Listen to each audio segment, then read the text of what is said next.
Bharatiya Janata party ने लोकसभा चुनाव की तैयारियां शुरू कर दी हैं। हरियाणा के दो लोकसभा क्षेत्र हैं, सोनीपत और रोहतक है। दोनों लोकसभा क्षेत्रों की जिम्मेदारी केंद्रीय मत्स्य मंत्री हैं संजीव बालियान जी, उनको सौंपी गई है। आज मंत्री जी हमारे साथ हैं।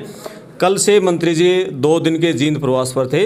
कल सफीदों में जो जिला प्रधान है भाजपा के राजू मोर, जो सफीदों से टिकट के दावेदार हैं, उनके वहां पर थे। और आज दिन में जुलाना हलके के जो संदीप लोहान हैं, वो जुलाना से टिकट के दावेदार हैं, उनके घर पर मंत्री जी ने लंच किया है। तो पूछेंगे कि क्या ये जो पूरी रिपोर्ट सौंपेंगे, संगठन को सौंपेंगे, क्या क्या नए प्रत्याशी की खोज करेंगे। सोनीपत और रोहतक, जो सोनीपत के सांसद हैं रमेश कौशिक और रोहतक के सांसद डॉक्टर अरविंद शर्मा, क्या उनका रिपोर्ट कार्ड ग्राउंड पर जाकर ले रहे हैं मंत्री जी, और क्या मतलब उनकी टिकट कटेगी, दोबारा बनेगी, सब कुछ मंत्री जी की रिपोर्ट पर आधारित होगा। मंत्री जी नमस्कार। बिल्कुल ना बकावा, ऐसा कुछ नहीं होने का मेरी रिपोर्ट। अच्छा नहीं, मेरा काम जी लोकसभा चुनाव की तैयारियों में योगदान देना है। बिल्कुल मेरा काम जो यहाँ चल रहा है उससे कुछ बेहतर कर सकूँ, वो है मेरा काम। कार्यकर्ताओं से मिलना, कोई ऐसा काम हो जो केंद्र सरकार से हो सकता है, प्रदेश सरकार से, यहाँ कार्यकर्ताओं के बीच में रहना, ये मेरा काम है। ग्राउंड रिपोर्ट देना या टिकटों का फैसला या कौन बेहतर करेगा, वो मेरा काम नहीं है। क्या मतलब किस उद्देश्य से आप क्या क्या करोगे? जैसे आपको दोनों लोकसभा क्षेत्रों में जिम्मेदारी सौंपी गई है, आपका एक्चुअल वर्किंग क्या रहेगी? क्योंकि अभी जो बीजेपी के जो टिकट के दावेदार हैं या जो कार्यकर्ता हैं, उनमें यही है कि सब कुछ मंत्री जी के बिहाफ पे होगा। नहीं, पहली बात तो लोकसभा पहले है जी, और ये लोकसभा चुनाव के संबंध में मेरी यहाँ ड्यूटी है, विधानसभा के उसमें नहीं है जी।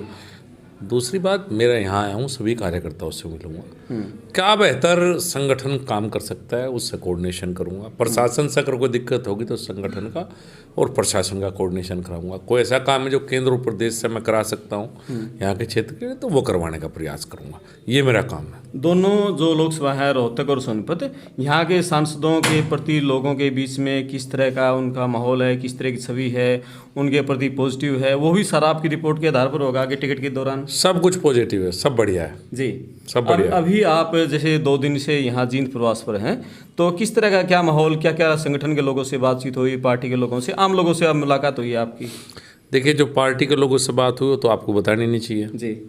आम लोगों से जब बातचीत की, आप लोग साथ थे, सबसे अच्छी बात है। किसी की कोई समस्या रहती है, किसी की कोई शिकायत रहती है, कुछ हर व्यक्ति चाहता है कुछ एक काम हो, कोई अपने क्षेत्र में विकास कार्य चाहता है। मैं अलग अलग प्रोफेशन के लोगों से मिला, पोल्ट्री वालों की अलग डिमांड है, फिशरी वालों की अलग डिमांड है, तो जो फीडबैक है उसके आधार पर सरकार काम करती है।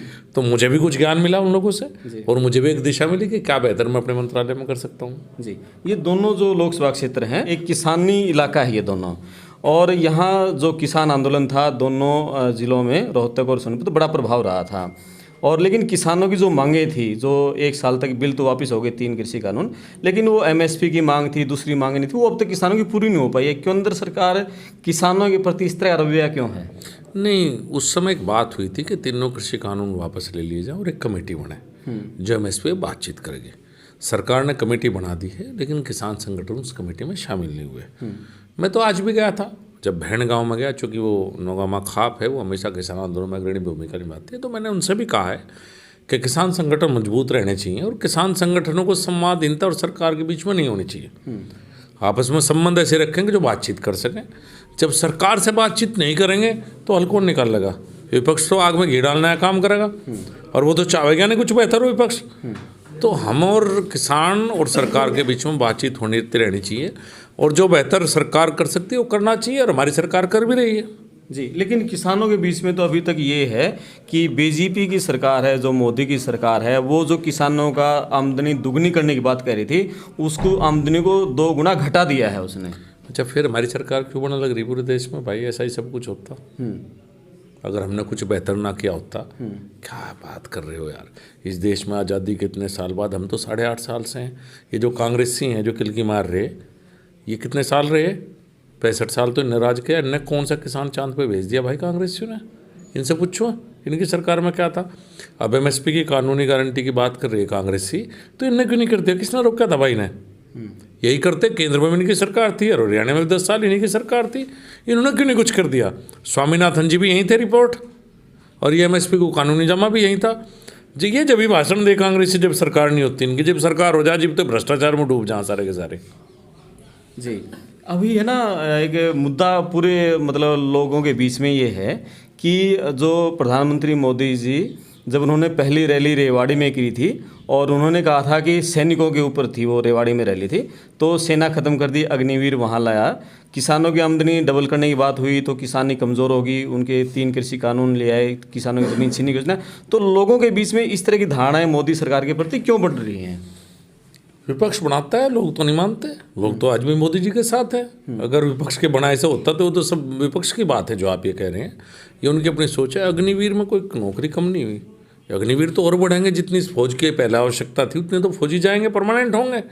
उससे अलग एक तरह से कह सकते हैं, उससे एक्स्ट्रा कुछ हमारे पास अनुशासित फोर्स तैयार होगी, जो उनकी भी रिजर्वेशन हर प्रदेश में हो रही है, अलग अलग पुलिस फोर्स में हो रही है, बीएसएफ में होगी, सीआईएसएफ में होगी, तो वे लोग भी वहाँ जाएंगे।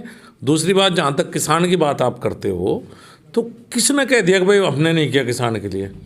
किसान सम्मान बहुत से ऐसे काम हैं जो किसान के लिए पहले से बेहतर हुए हैं, और बेहतर करने का काम जितना भी रिसोर्सेज सरकार के हैं, जिस अपना घर देख के तो काम किया जा सकता है, तो उसके किसान के लिए भी पूरी सरकार पॉजिटिव है।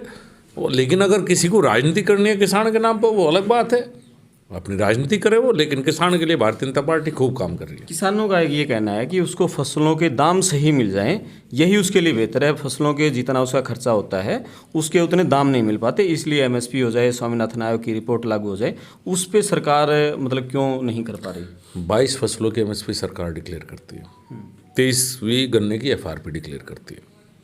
इन 22 में से पहले से केंद्र सरकार गेहूँ और चावल की खरीद करती है, बाकी फसलों की केंद्र सरकार खरीद नहीं करती।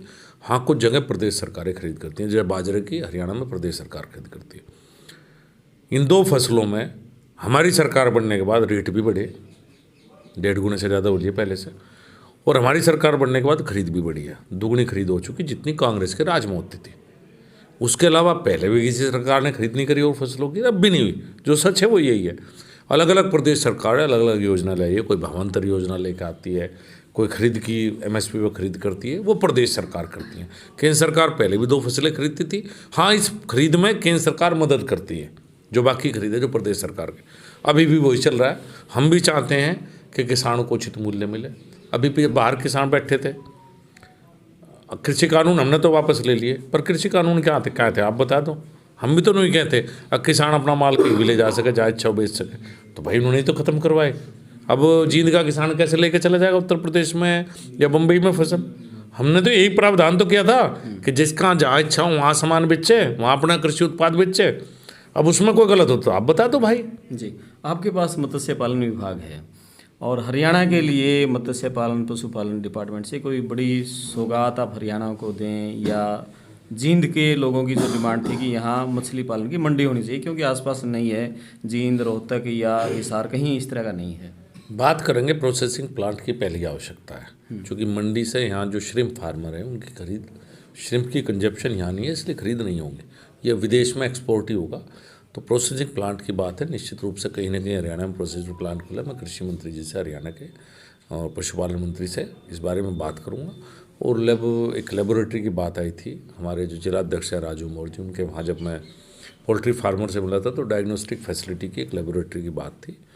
मैं प्रदेश सरकार से बात करूंगा, प्रपोजल भेज जाए, एक डायग्नोस्टिक फैसिलिटी और की लेबोरेटरी हम पोल्ट्री के लिए भी यहाँ खोल लेंगे। और भी जो वो संभव है, जब मैं यहाँ आई गया और लगातार आऊँगा तो जो समस्याएं पता लगेगी, जो कर सकता हूँ वो निश्चित रूप से करूँगा। पूरे नॉर्थ इंडिया में जो हमारा जींद जिले का स्फीडो जो इलाका है वो पोल्ट्री का हब है, लेकिन सरकार की तरफ से किसी भी तरह का वहाँ कोई प्रोजेक्ट नहीं है। R&D कुछ जाए या कुछ विशेष उनकी जो मांगे हैं या उनके जैसे बिजली के कनेक्शन से संबंधित हैं, इस तरह की सरकार पोल्ट्री को बढ़ावा देने के लिए या उनको सब्सिडी है, जैसे जो अनाज पे सब्सिडी है वो नहीं मिलती है। इससे उनको बड़ी डिमांड्स हैं, बड़ी समस्याएं हैं। पोल्ट्री तो पहले ही बहुत ज़्यादा है और बढ़ावा मत दो जी, अब जितनी है इतना ही रहने दो, नहीं तो फिर डिमांड है सप्लाई गड़बड़ा जाएगा और रेट गिर जाएगा। तो और दूसरी बात यह है कि जो सरकार फैसिलिटी दे सकते है वो दे सकती है, मैंने लेबोरेटरी के कहा। लेकिन हर चीज़ में सरकार, हर चीज़ में आपकी शुरुआत भी सब्सिडी से और समाप्ति सब्सिडी से, जनता के पैसे से सरकार चल रही है। तो जो जनता टैक्स देती है उसके रूप में सरकार जो कर सकती है, जो भी कमजोर वर्ग जहाँ आवश्यकता है वो निश्चित रूप से सरकार कर भी और करेगी भी। जी, दोबारा फिर राजनीति पे आते हैं। रोहतक के जो सांसद हैं डॉक्टर अरविंद शर्मा, उनकी बड़ी खटपट पिछले दिनों वहाँ मनीष ग्रोवर से हुई मुख्यमंत्री के साथ। तो वहाँ का रिपोर्ट कार्ड अभी रोहतक का दौरा कर लिया या करोगे अभी आप? मैं करूँगा, बैठ के फैसला करवा देंगे। आपस में छोटी मोटी लड़ाई होगी तो क्या दिक्कत है, जी बैठेंगे फैसला करवा अच्छा, आप सिर्फ दोनों सांसदों की रिपोर्ट ही संगठन को देंगे या जो इन दोनों लोकसभा क्षेत्रों के अधीन जो विधानसभा हल्के आते हैं उनका भी कुछ आप करोगे? मैं किसी की कोई रिपोर्ट नहीं देने का भाई जी मैं तो यहाँ इनकी मदद के लिए आया, मेरा अध्यक्ष बैठा जी या मेरे सांसद है, मैं कोई रिपोर्ट बनाने बिल्कुल नहीं आया हूँ। मेरा काम इनकी जो संभव है वो मदद करना है। रिपोर्ट अध्यक्ष और संगठन यहाँ का बनाएगा। जी, अभी लोगों के बीच में तो यही चर्चा है कि मंत्री जी की रिपोर्ट के आधार पर ही अगली टिकट मिलने जा रही है। बिल्कुल यह चर्चा गलत है, ऐसी चर्चा बिल्कुल नहीं होनी चाहिए। यहाँ का संगठन, हरियाणा का जिले का संगठन जो चाहेगा वही होगा। हम तो इनकी मदद के लिए आए। जी, थैंक यू। ये थे मंत्री संजीव बाल्यान जी। मैं आपका दोस्त क्रमपाल, धन्यवाद।